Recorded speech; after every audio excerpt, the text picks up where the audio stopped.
Bagi duit raya dekat orang yang semua orang cari bila tak jumpa barang. Saya lah.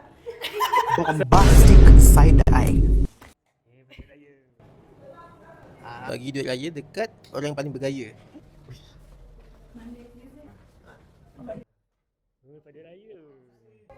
Apa ni?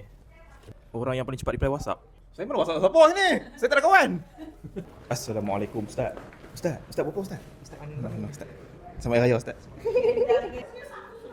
Bagi duit raya dekat orang yang paling susah nak decide makan apa. Oh. Selamat Hari Raya.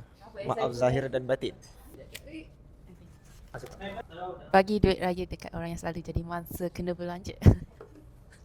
Nah, tadi. Selamat Hari Raya dah tadi. Ini. Bagi duit raya dekat orang yang paling kuat makan gula-gula waktu meeting. Siapa?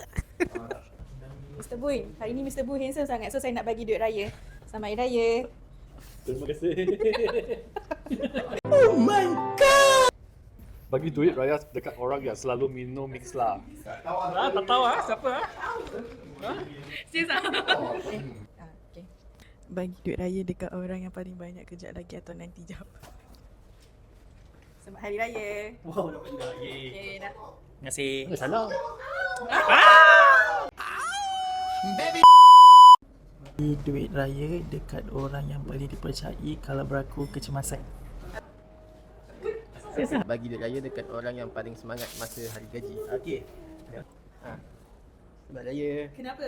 Kenapa? Kenapa? Terima kasih.